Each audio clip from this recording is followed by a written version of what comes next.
Burritos, arguably one of the greatest contributions ever made to the world. It's effectively a sandwich, but circular, which makes it wonderful. Here I'm going to show you how to make a very filling and a very effective burrito that you can carry with you for lunch each and every day. We're going to start off with a base of cheese here. Once we fry our burritos, this is going to be what helps hold everything together. Above all, it also gives you that wonderful hit of calcium that keeps your bones strong. And since I don't like drinking milk, this is just the next best thing. All right, you're going to want to spread it out roughly evenly. Now we're going to add some of that chicken that we prepped all those videos ago. Now, you're not going to want to add a whole bunch. The worst thing you could do when you're trying to fry a burrito is have it overstuffed, because then it comes undone. And unfortunately, that really makes a mess when you're dealing with hot oil. All right, so we have our animal-based protein. Now we're going to add some plant-based protein, which also happens to be a wonderful complex carbohydrate. Excellent. Now we're going to add a couple veggies. That way we have our serving of that.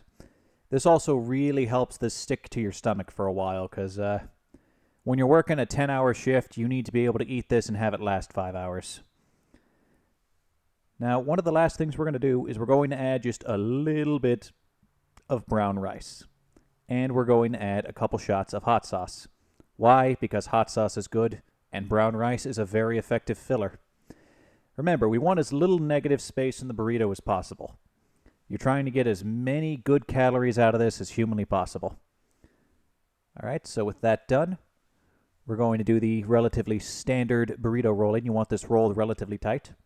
So you're going to start off with the funnel after you get everything nice and condensed. All right, roll it tight, fold it in, and finish it off. Now, I have 4 tortillas left, therefore I'm making 4, but I'm not going to show you those because you all have lives to lead. All right, now we have our pan of hot oil.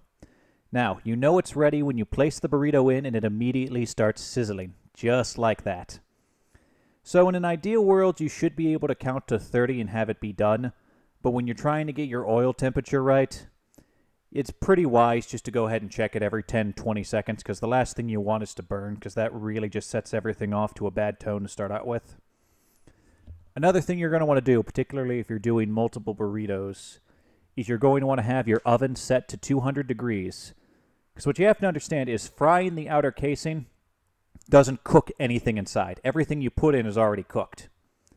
The deal of putting it in the oven is it just gets everything to the same temperature, which makes it a significantly better meal if you're cooking it to eat.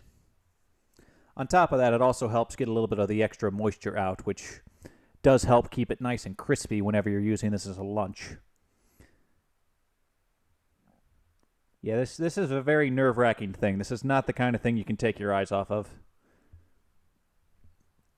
But that's also what makes it so good. You're just trying to keep it there until it has a nice golden brown. You always want to start it on the flap side. That way you can effectively lock the burrito down. All right, that's ready. Flip it to the other side. See what I mean? Just that nice, gentle golden brown.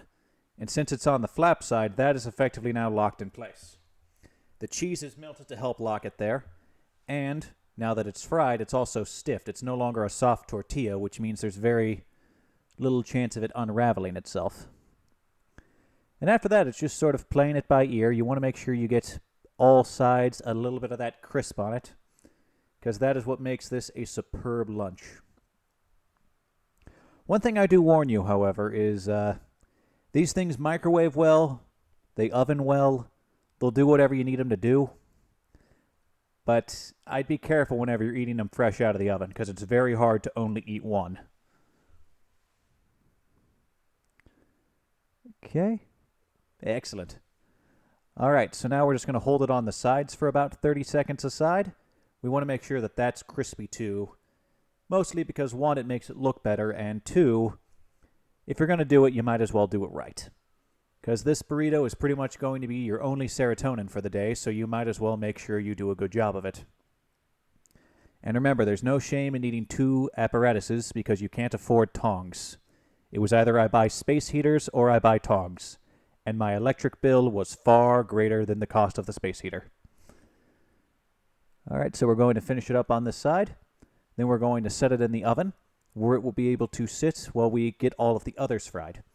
Then after that, you basically just want to have them all sitting in the oven for about 10 minutes together. That gets everyone up to the same temperature. And then you're ready to serve. And what does the final product look like?